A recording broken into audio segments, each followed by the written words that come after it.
Selamat pagi.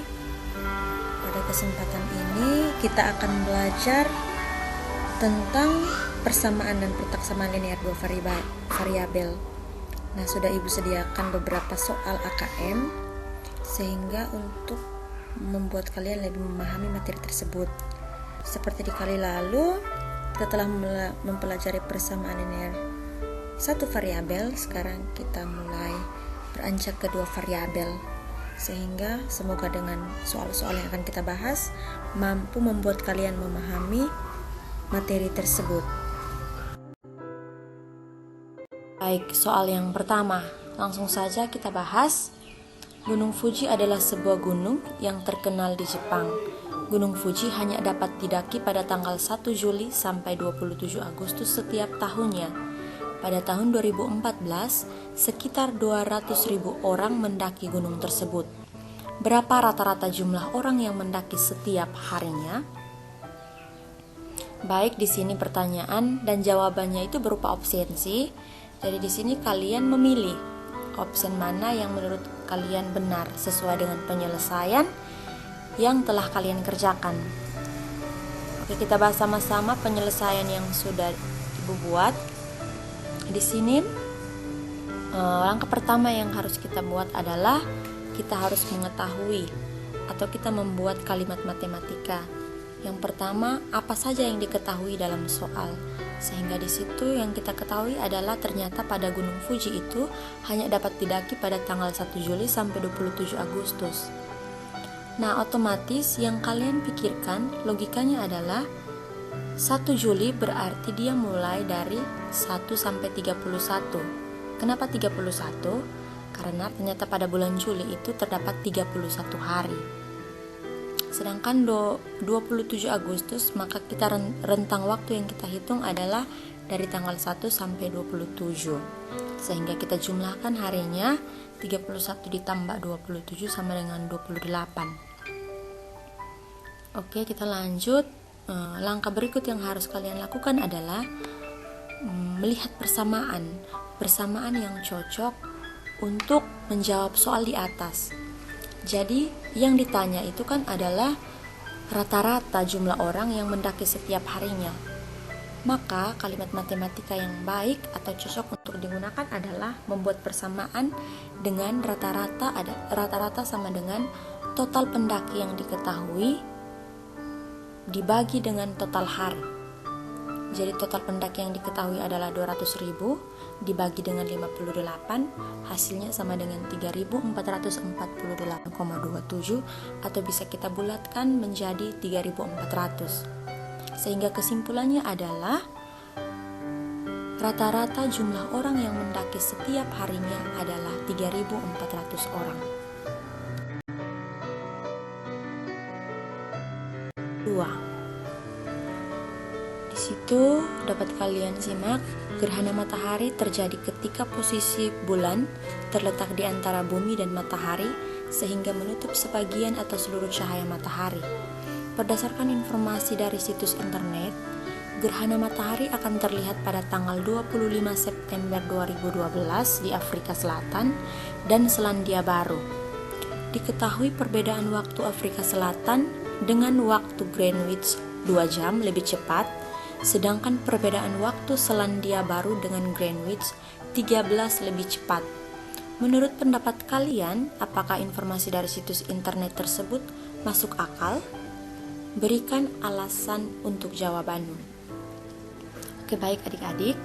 Di sini yang ditanyakan adalah jawaban esai. Jadi, soal menyuruh kita agar kalian bisa menjawab sesuai dengan apa yang kalian ketahui, sesuai dengan apa yang kalian nyatakan atau argumen Anda. Sehingga Ibu harap kalian bisa memahami soal dengan baik sehingga kalian mampu mengolah kalimat matematika yang benar sehingga bisa menjawab pertanyaan sesuai dan jawaban juga yang sesuai. Baik, di situ ada penyelesaian yang sudah Ibu kerjakan. Bisa kalian lihat, langkah yang pertama tentu kalian harus mengetahui apa yang diketahui pada soal. Sehingga yang diketahui pada soal itu kan kita tahu bahwa ternyata gerhana matahari akan terjadi di Afrika Selatan dan Selandia Baru dengan perbedaan waktu Afrika Selatan dengan Greenwich itu 2 jam lebih cepat. Sedangkan perbedaan waktu Selandia Baru dengan Greenwich itu 13 jam lebih cepat. Jadi kita misalkan dengan gerhana matahari yang terjadi di Afrika pada jam 12, sehingga kita bisa kurangkan 12 dikurang 2, 10. Di Selandia sama dengan 10 ditambah 13, otomatis 23. Nah, ketika kita jumlahkan ternyata kita mendapat jam yang ada pada di Selandia Baru, sehingga dapat kita simpulkan bahwa ternyata informasi yang dibuat dalam internet itu salah, di mana gerhana matahari tidak bisa terjadi di Afrika Selatan dan Selandia Baru bersama karena waktu mereka itu bertolak belakang. Oke, baik adik-adik, kalian bisa lihat penyelesaiannya. Mungkin ada yang belum dipahami, nanti setelah ini boleh ditanyakan.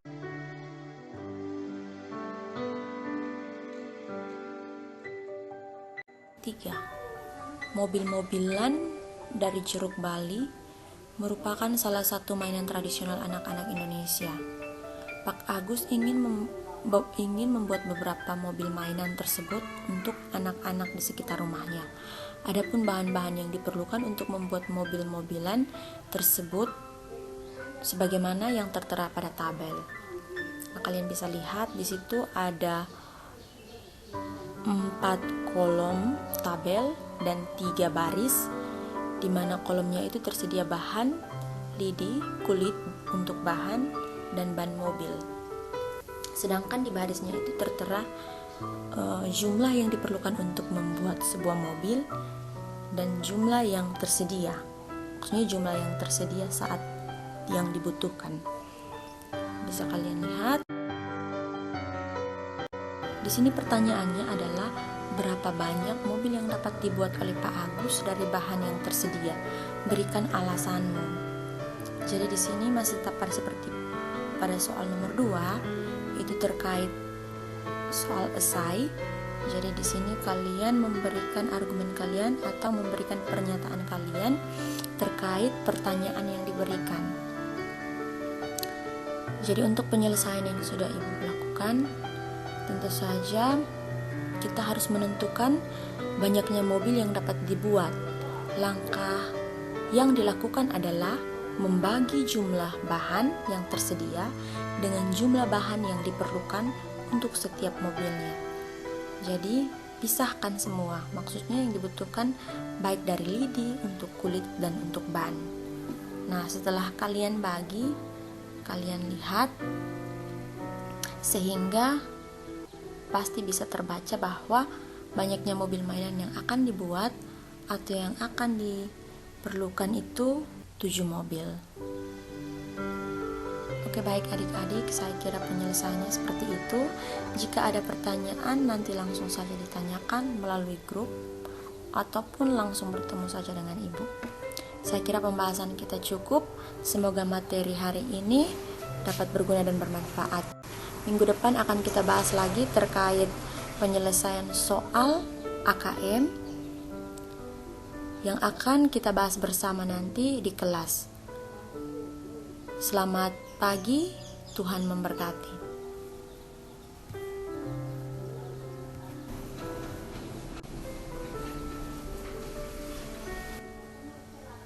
Terus berjalan langsung.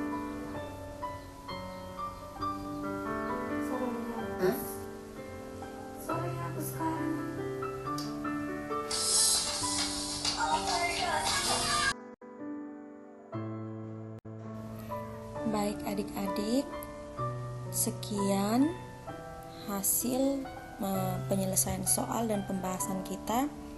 Semoga apa yang telah kita bahas bersama dapat kalian pahami, sehingga harapan Ibu nanti Apa yang nanti Ibu berikan soal lagi, kalian kembangkan. Jika ada yang kurang kalian pahami, ditanyakan. Saya kira cukup. Sampai jumpa minggu depan. Terima kasih.